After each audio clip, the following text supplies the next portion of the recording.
Okay, Ayn. A little introduction. Hi, my name is Ain. I'm from Malaysia. I studied maritime technology in National Defense University of Malaysia. Thank you. Daniel? Hi, I'm Daniel. I also study in maritime technology and also from National Defense University of Malaysia. Thanks. Kesa?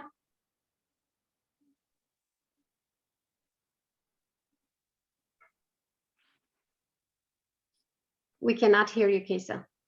You need to speak up.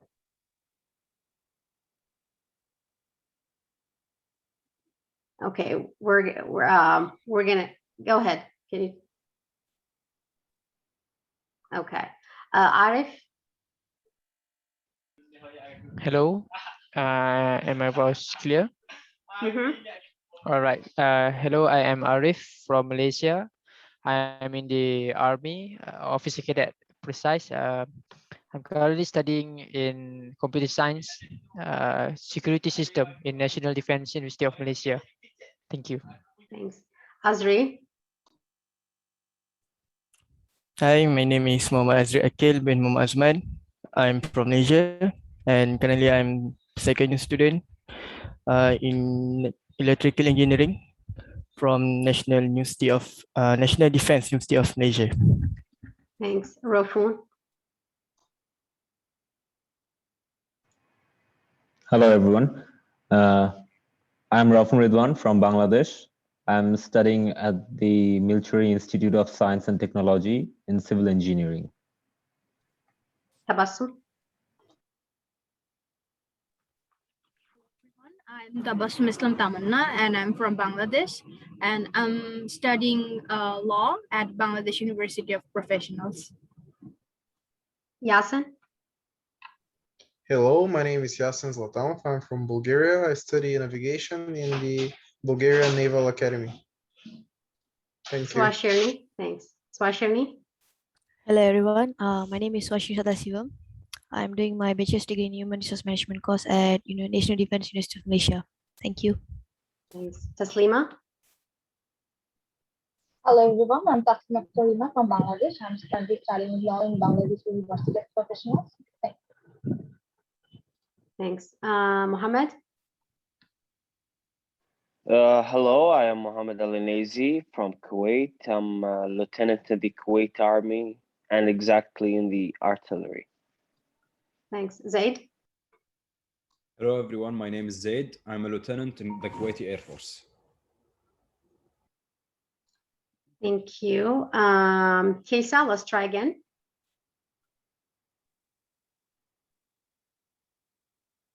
No, I think you're having an audio problem. You can type it in the chat box. Juliana.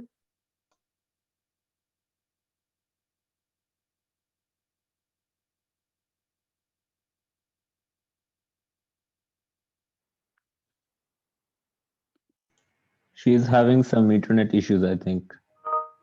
She just texted me.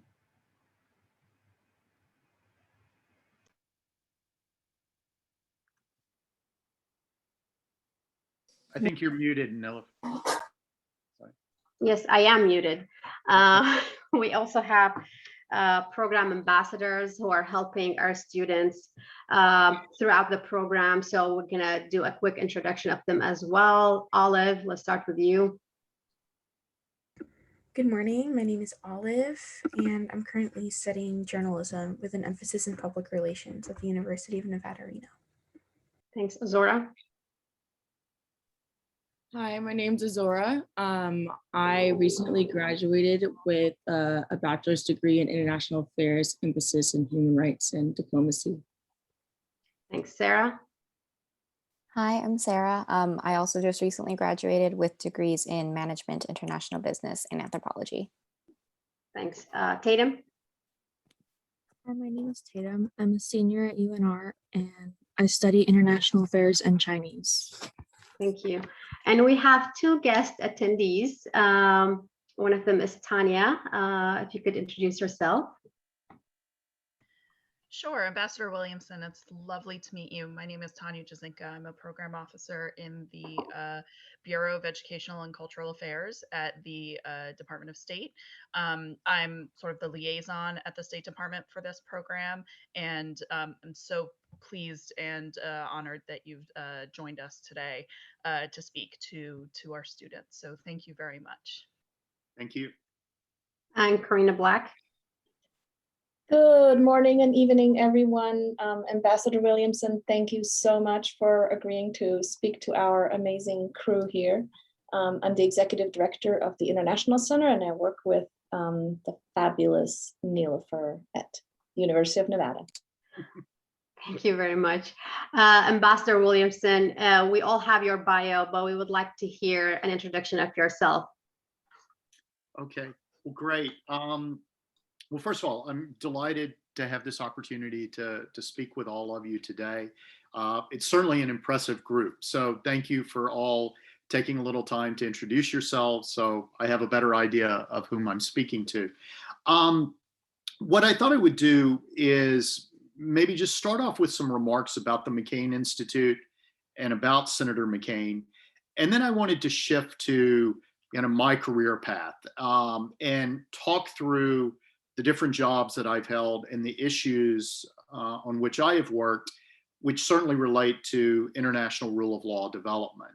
And then maybe at the end to leave some time to go back and if you have some questions or there are certain things you want to discuss, either in terms of the issues that I've worked on and maybe to get a little deeper into the substance of some of those, or to talk about just career decisions, and I would be happy to broach that. So I'll sort of put off the discussion of my career until a little later in my remarks. But just to give you a bit of background, I currently serve as the Senior Director for International Rule of Law, Governance, and Security Programs at the McCain Institute. And I concurrently serve as a Distinguished Professor of Practice at the Arizona State University College of Law. So I joined the McCain Institute in 2014 after retiring from the US government. I spent close to 25 years in the US government, much of which was actually spent being seconded to other organizations. I worked in the United Nations for a long period of time and in the European Union. So somewhat unique career path for a US diplomat or prosecutor. And as I said, I'll speak more about that when I come back to my career path. But first, as I said, I want to talk to you a bit about the McCain Institute and about John McCain. So the McCain Institute was created in 2012 by Senator McCain and his wife, Cindy McCain, really to further the causes that they cared about.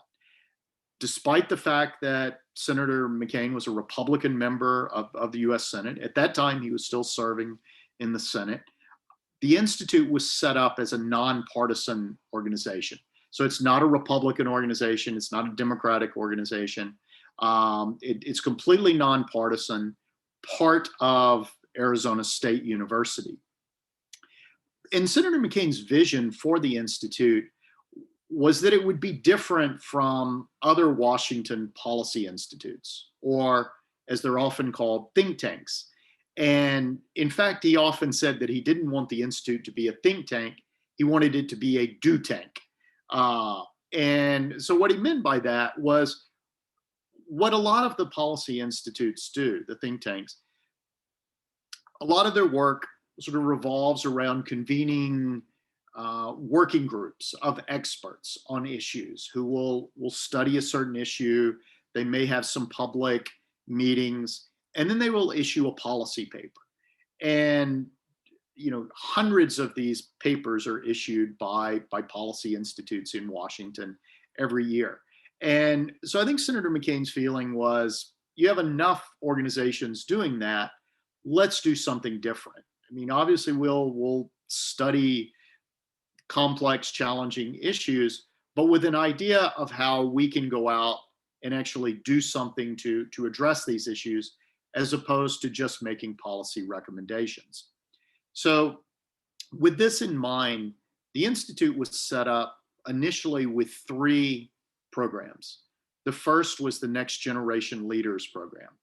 And so this was created to train promising young leaders in various fields around the world in leadership skills. So these were people that came from government, from journalism, from civil society, from law. They would come and spend a year in the United States. They would be placed in some type of job during their time in the US, and would also do various courses through the Institute at different times over the course of their year here. Then the Human Rights and Democracy Program, which was promoting efforts to build democracy in countries around the world and really to focus on securing their basic human rights. And then the Human Trafficking Program, which was combating the exploitation and trafficking of women. This is an issue that Cindy McCain had worked on for many years on her own. And this was really kind of her main involvement with the Institute was working on this issue. Then in 2014, in partnership with the College of Law, I set up the International Rule of Law Governance and Security Program. And so we had 2 parts to this program. The first was really an academic component, where we had a program training lawyers who were interested in going out and doing this international rule of law development work. And then we had an operational component where we were implementing projects around the world focused on bolstering rule of law and good governance and national security. So most of those operational projects were financed by grants from the US State Department, the US Agency for International Development, or private funders like the Open Society Foundation and others. Then finally, the last program was created in 2018, which was a counterterrorism and national security program created to combat international and domestic extremism, and also to train a new generation of professionals working in this field. And so although it is part of Arizona State University, the McCain Institute is actually based in Washington. So all of our offices, most of our activities are centered in DC. And Arizona State University also has a large academic center in Washington. We're located just behind the World Bank, only a couple of blocks from the White House and about 6 blocks from the State Department. But before I came to the McCain Institute, I had really had no connection with Senator McCain nor with Arizona. I had met Senator McCain on a couple of occasions just through my work in the State Department and interactions I had with Congress, but I certainly did not know him well. But in my last job in the State Department, I was approached by the then executive director of the McCain Institute, Kurt Volker, with whom I had served on the White House staff. We had both been at the National Security Council at the same time. And then we had served as ambassadors at the same time. And so I had known Kurt for many years, had worked with him. And he approached me asking if I would be willing to come and join the Institute and to set up this program. As I said, I had met Senator McCain briefly a couple of times, but didn't know him well. But I had long admired him as a man of principle and someone who I thought had very good ideas about what the US role in the world should be. There were certainly a number of things on which I disagreed with him politically, particularly in terms of some of his domestic policy approaches. But I always thought he had a very sound approach to foreign policy and national security issues. And even more importantly, just a very strong commitment to doing what was right, even if that meant breaking with his own party on issues, even if that meant being the only one in his party to stand up for something that he believed in. And one issue in particular that really endeared Senator McCain to me, that was the very strong position that he took in opposing the use of torture by the United States. And that may seem like an obvious choice, but in the aftermath of the 9/11 attacks on the US, the lines became blurred between what was justified and what was not for many political figures in terms of how to respond to this very real terrorist threat.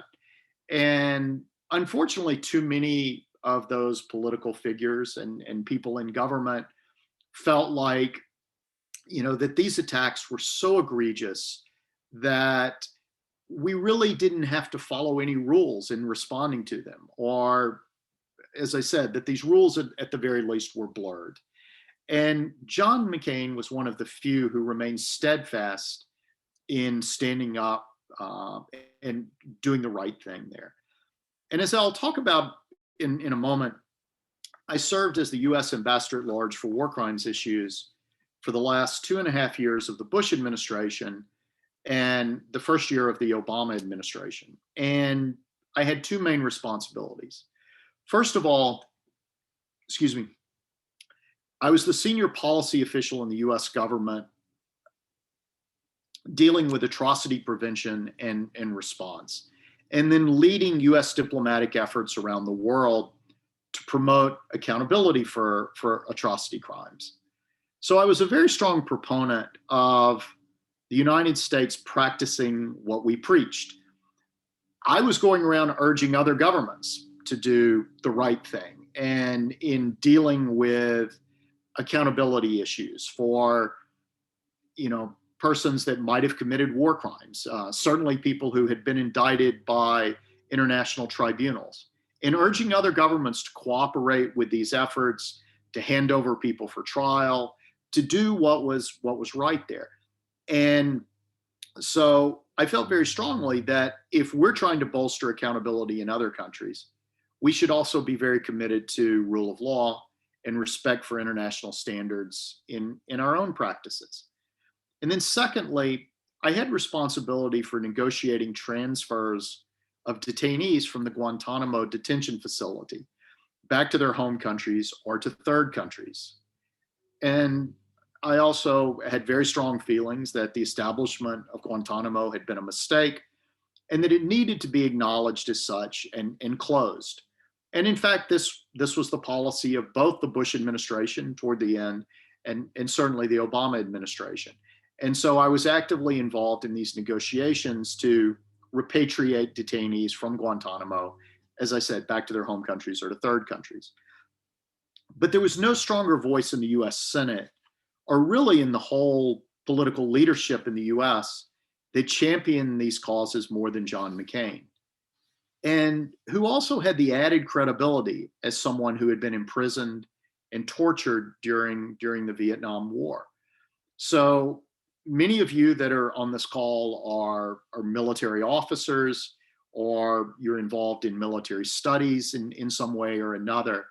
And so this is an issue that you live with. I mean, there's always the possibility that if your country engages in conflict, you might find yourself in a situation of being taken prisoner. And so I think you can understand where Senator McCain was coming from on this. And, this was an issue that he cared very deeply about and really tried to push the US in the right direction on these issues. There's a great movie that was done by Amazon called The Report. And Senator McCain features to some extent in this movie. He's not prominent throughout the whole movie, but it certainly ends with a very moving sort of moment with McCain taking the stand against torture. And if you're not familiar with this, there was an effort by the United States Senate and by the Senate Select Committee on Intelligence to investigate what led to US decision-making on engaging in practices of torture in the war against terror. And Senator Feinstein, who was the chair of this committee, issued a report.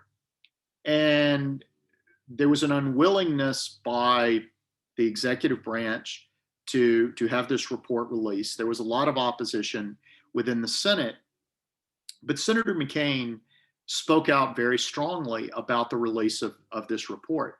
And as I said, the name of the movie is The Report, if anyone is interested in watching it.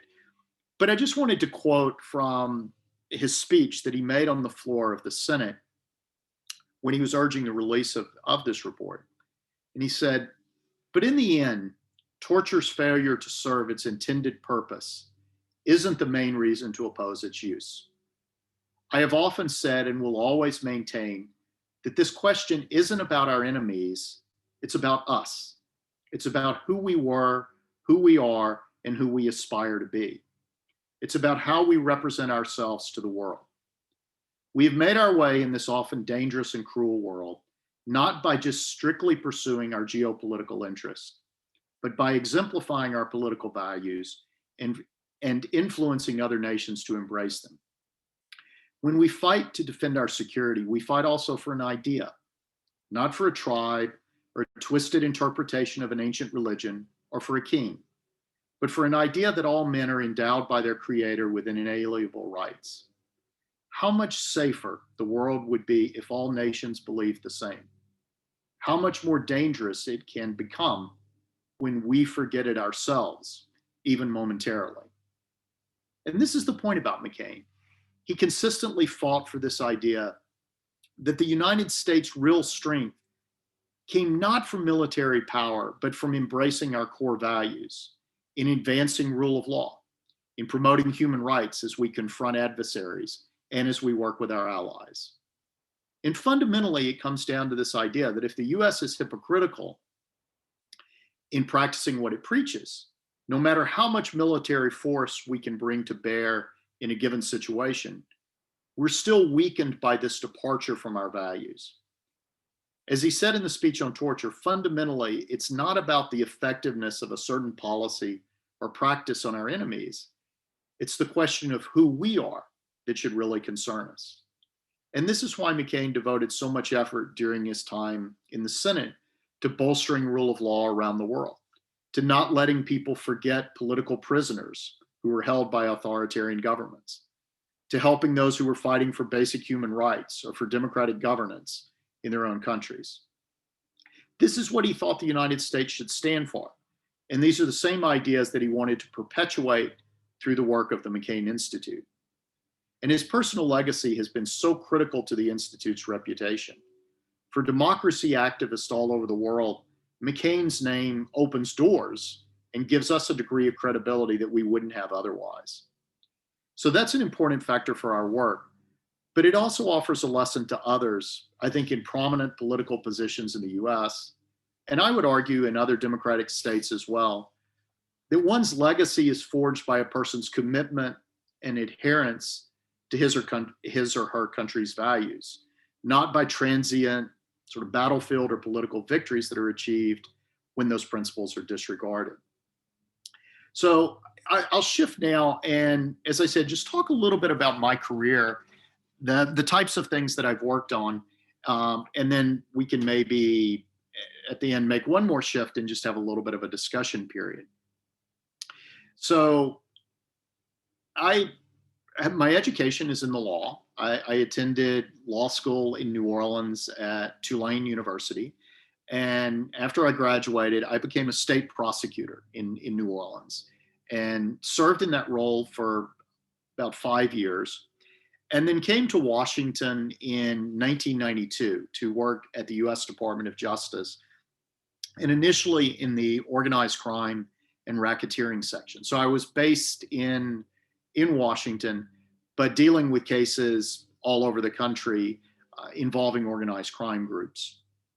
I had been in justice about 1.5 years, and an email was sent out asking if anyone was interested in going to work at the newly created International Criminal Tribunal for Yugoslavia.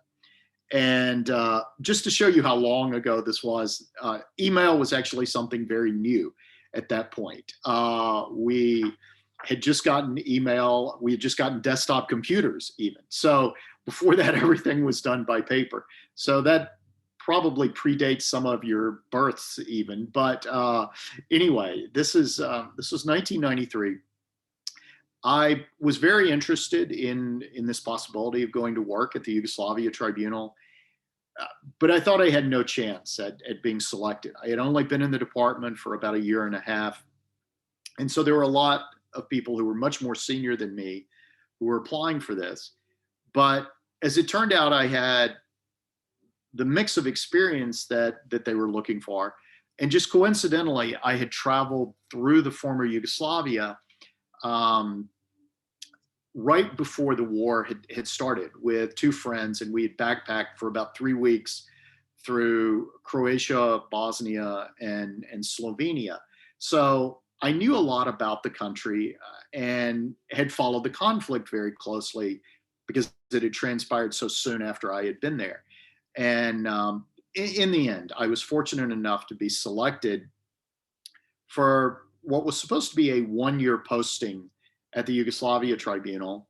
And ultimately, I stayed there for 7 years. And so during that time, I led an investigative team that worked on crimes that had been committed. First of all, we looked at crimes committed during the conflict in Croatia in the period from 1991 to 1995, then in Bosnia from 92 to 95, and then ultimately in the conflict in Kosovo. And I led these investigations, drafted a number of indictments, but also did the initial indictment against Slobodan Milosevic, the then president of Serbia, which was the first indictment ever by an international tribunal of a sitting head of state. But Milosevic and 4 of his close colleagues in government, senior leaders in the Serbian government, were indicted for crimes that were committed in Kosovo during 1998 and 1999. I left the tribunal in 2001, came back to the US Department of Justice. I had actually been seconded from the US government my entire time in The Hague, but came back, had only been in Washington a few months, and then was asked by the State Department to go to Kosovo to serve in the UN mission in Kosovo as the functional minister of justice of Kosovo. At that time, the UN was administering the government there. A number of the ministries had already passed to local Kosovar control, but justice and police were still in the hands of internationals. And so I took over the justice ministry, leading the courts, the prosecutors' offices, the prison system. I was in that role for about 15 months and then was asked to come back to Washington and was posted to the White House and served 3.5 years on the National Security Council staff. First of all, as director for transnational threats in the Counterterrorism Directorate. And then I shifted to the Defense Policy Directorate as director for stability operations. So dealing with peacekeeping operations around the world, US government responses for stabilization and reconstruction. And then in my last job at the NSC, I served as a special assistant to the President of the United States and as senior director for relief, stabilization, and development. So, and of coordinating US governments across a whole range of crisis response. The immediate response when a natural disaster or conflict occurred, the stabilization efforts that followed and reconstruction, and then ultimately long-term development. In 2005, Condoleezza Rice, who had been my boss as National Security Advisor, became Secretary of State. And she asked if I would come over to the State Department and serve as the Ambassador at Large for war crimes issues, or as the post is now known, for global criminal justice. So I was confirmed by the US Senate in 2006. And as I said, served for the last 2.5 years of the Bush administration and first year of the Obama administration. And as I mentioned a few minutes ago, I had the policy lead on kind of US issues dealing with atrocity crimes around the world, diplomatic outreach to countries that were impacted by conflict, trying to prevent atrocities from occurring, or in situations where they had occurred, trying to promote accountability for those who were responsible for the crimes. And then I also had the secondary function of dealing with the Guantanamo detainee transfer negotiations. So after my time at State, the State, or in that role as ambassador, the State Department seconded me to the United Nations. I served as a special envoy for the Secretary General dealing with international justice issues, but primarily focused on the Cambodia Tribunal, the Khmer Rouge Tribunal in Phnom Penh. And did that for about 2 years, and then came back to the State Department for a position in Brussels, where I served as a special prosecutor for the European Union. So very strange arrangement, but I was the highest ranking EU post ever held by an American.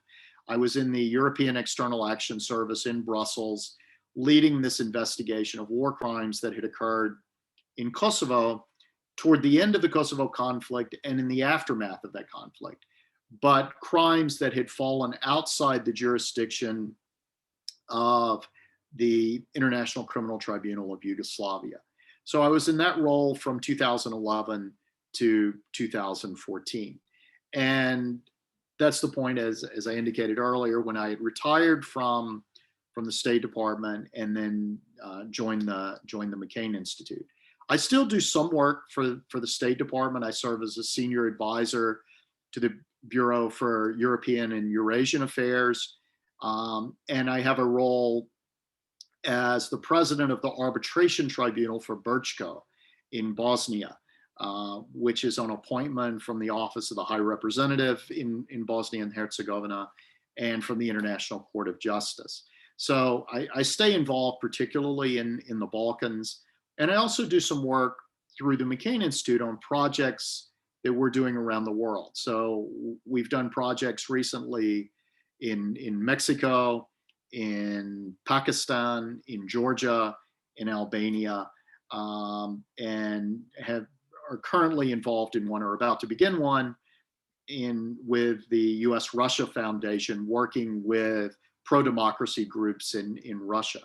So that's an overview of my career. As I said, my purpose in telling you this was not so much to kind of just walk you through step by step of what I've done, but to give you an opportunity to understand my career path, and also just to mention some of these issues on which I've worked. So I'd be happy to talk about any of these things that I've covered.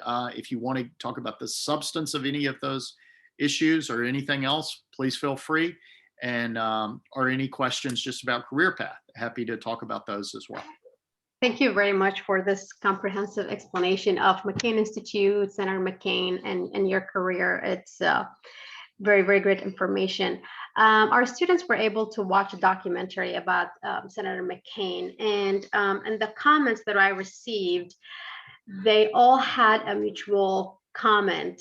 And it was when he was tortured in Vietnam, he refused early release just because of the position of his father, and he wanted to honor the code. And all the students were impressed by this act, and I think it speaks volume about his military career and his leadership, most importantly. As you mentioned, he valued human life, he valued democracy, and he believed it's the way for prosperity for all human around the world and in other countries as well. If we look into international rule of law, can we discuss that from the perspective of national security? Why international rule of law important in terms of national security? Sure. You know, a lot of times I think, and well, let me go back to sort of the beginning of the Bush administration. When George W. Bush came into office in 2001, it was right in the aftermath of all of these conflicts in the Balkans. The US had intervened in the conflict in Kosovo along with its NATO allies in 1999. And, you know, Bush came into office quite critical of this and these, what was described as nation building. And, there's always been this strain in US politics that has opposed this isolationist perspective that, we shouldn't be involved around the world, that we should only focus kind of internally in the US. And we shouldn't be too concerned if, the human rights of people in other parts of the world are being violated or undermined. That shouldn't be our concern. But what happened on 9/11 of 2001 changed everything. And, the point that I often make to audiences when I was talking to them, particularly in the years that followed that, is, there is a huge value in nation building, even if it is sort of, seen in a pejorative sense sometimes. When you look at where the attacks of 9/11 originated, they didn't come from one of our traditional adversaries, like Russia or China, a country with a strong military. They came from the second poorest country on earth, a country, Afghanistan, that by almost every definition at that point was a failed state.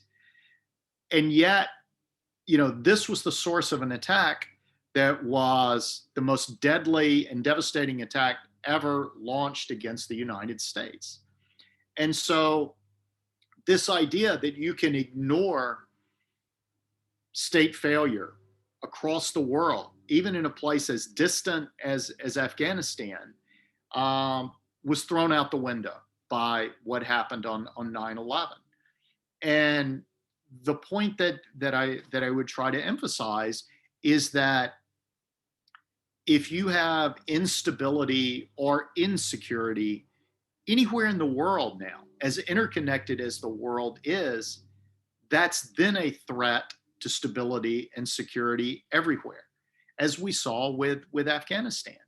And so, the strongest indicator of instability in a country and the strongest indicator that a country is on its way to state failure is the undermining and eventually falling apart of rule of law.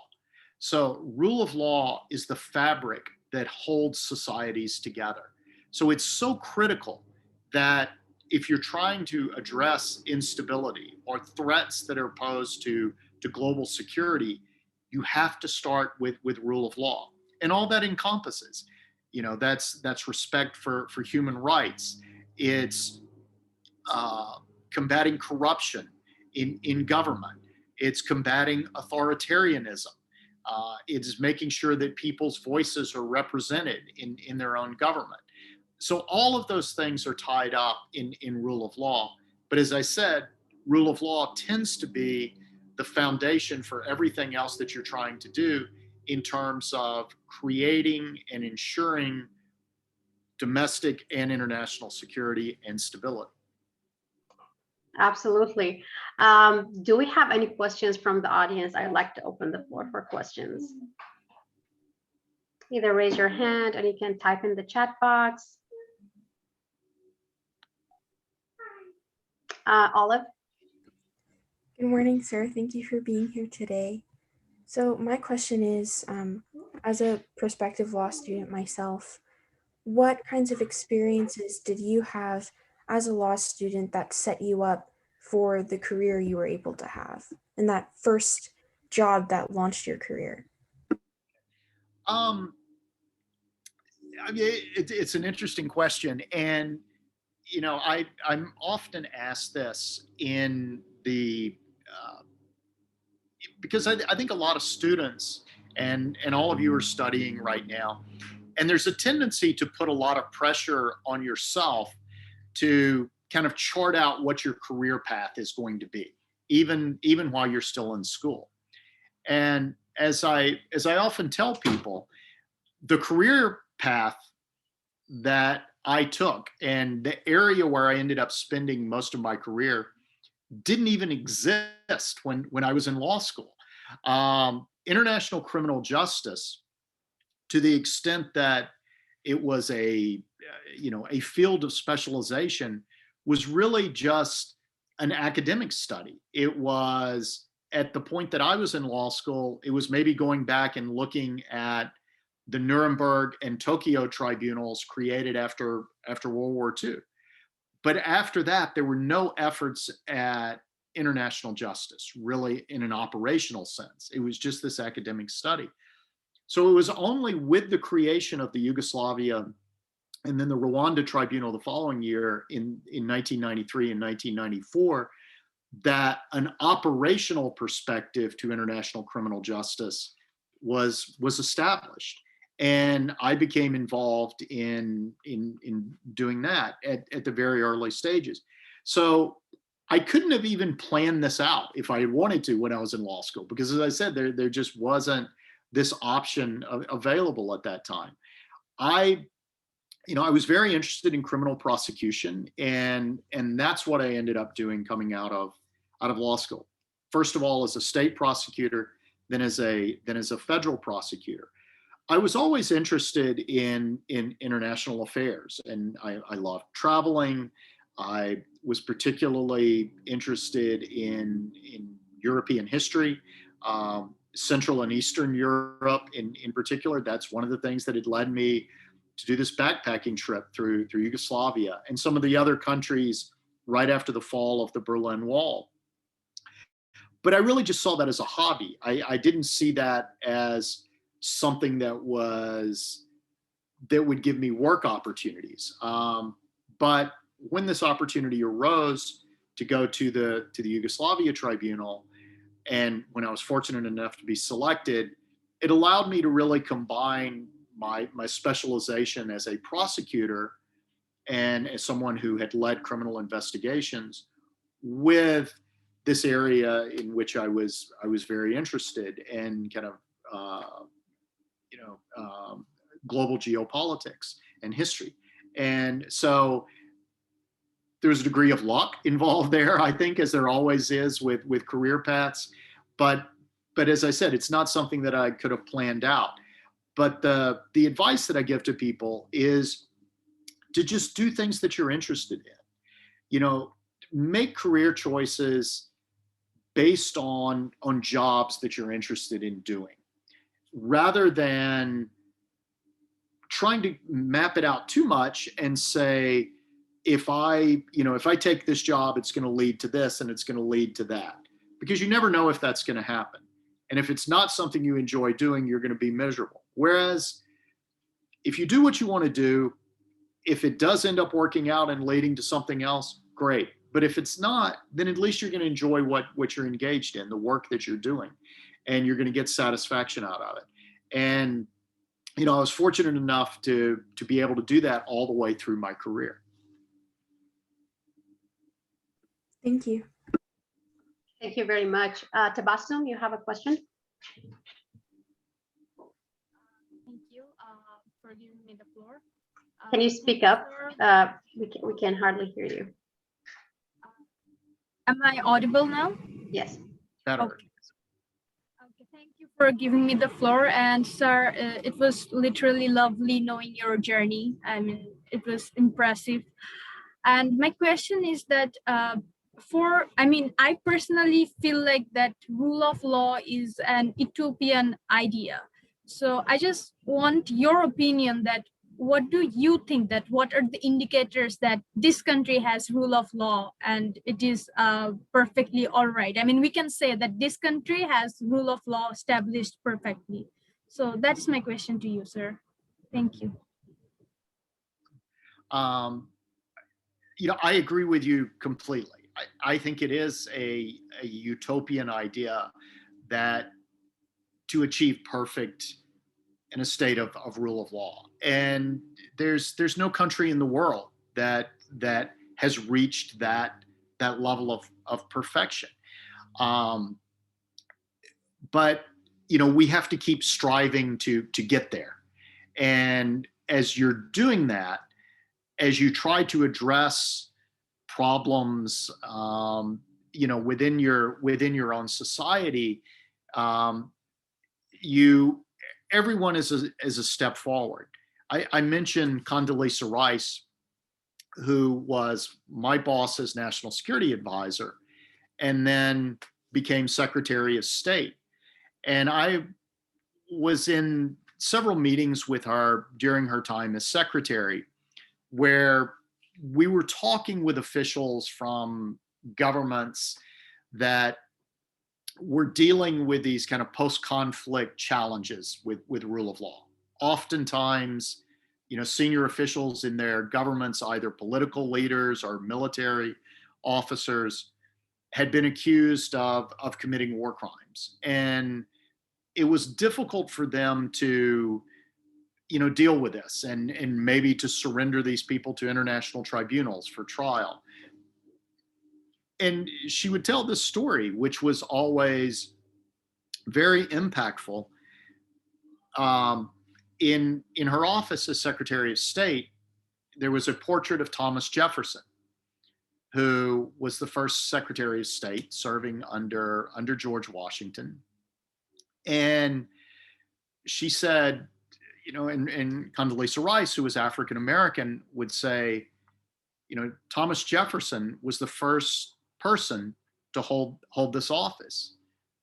He viewed people like me as only being 3/5 of a citizen, because that's what US law held in the Constitution at that time, that African Americans were only counted for purpose of voting registration as 3/5 of a person.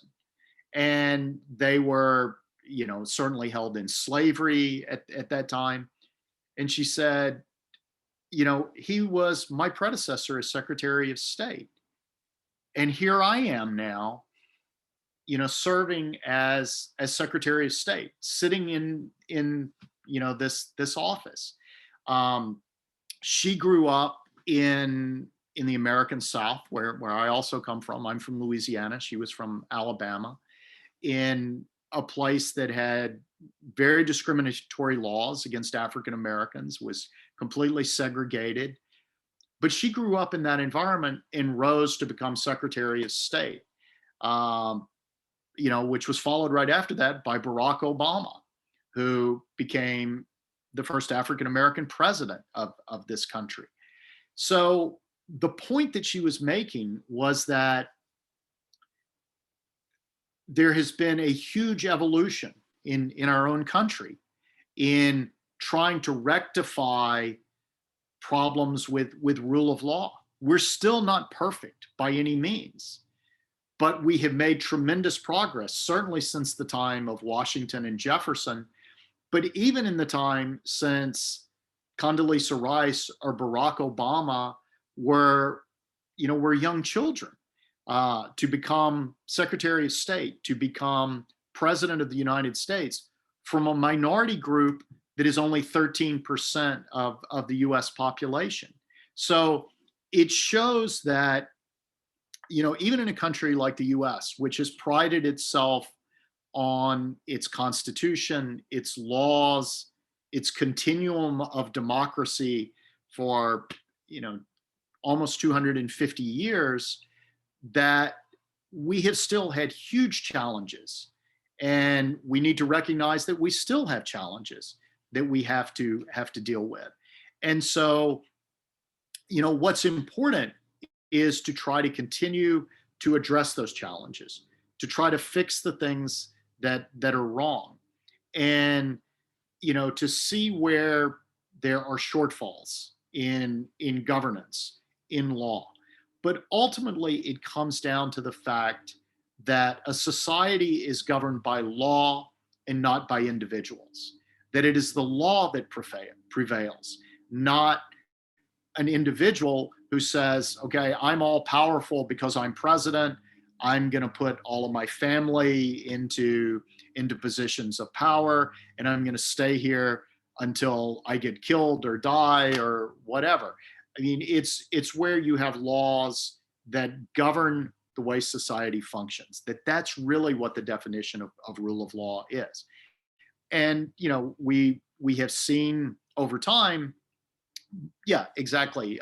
Nobody is above the law. And this is what we have seen over time, is that it's, more countries around the world have moved in the direction of rule of law. But there's still, huge issues in many countries that have to be addressed and have to be dealt with. But the idea, and I think the motivation for all of us who are involved in this type of work, is to just try to keep things moving in the right direction and not become frustrated or disappointed because we have not reached this state of this utopian idea that we all strive for. Thank you. Azora, you have a question? Yes, hi. I want to say thank you for being here and sharing your impressive career.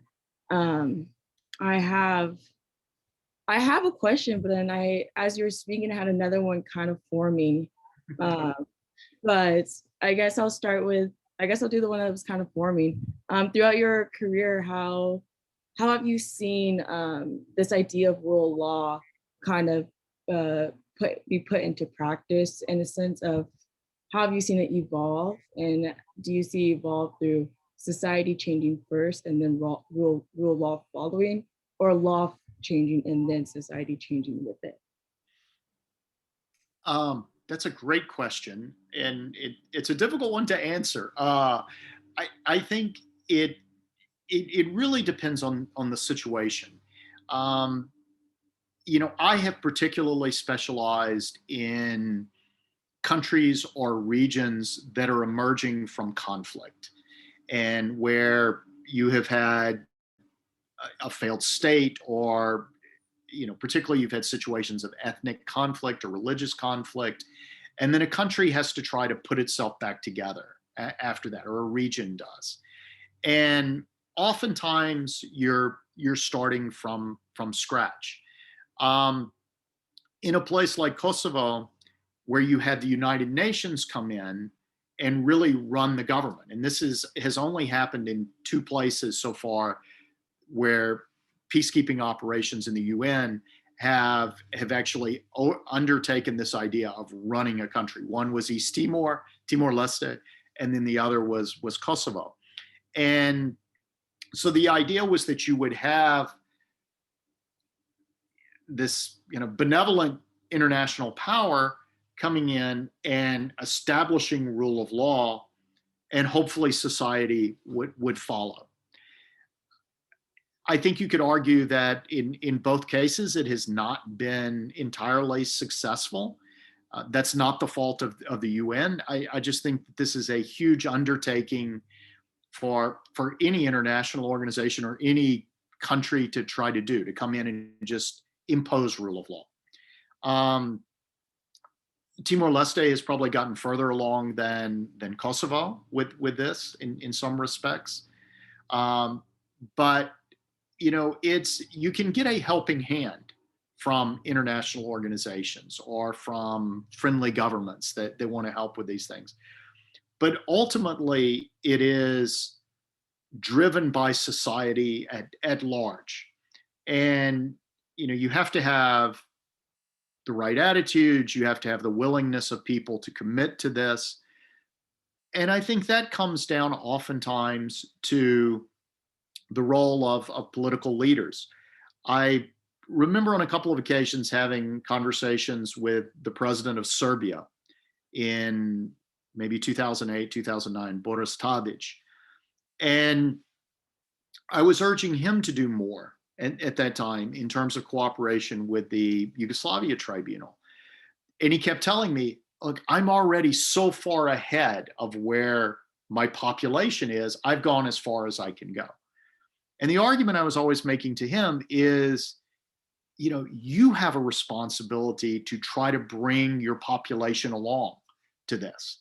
And there was an example with the president of Croatia, Stipe Mesic, who I think was one of the few political leaders in the former Yugoslavia who actually recognized that, and kind of made the same arguments that John McCain was making about trying to address these issues with torture. And he was saying, yes, Croatia, a lot of Croatian citizens were victims of war crimes perpetrated primarily by Serbs.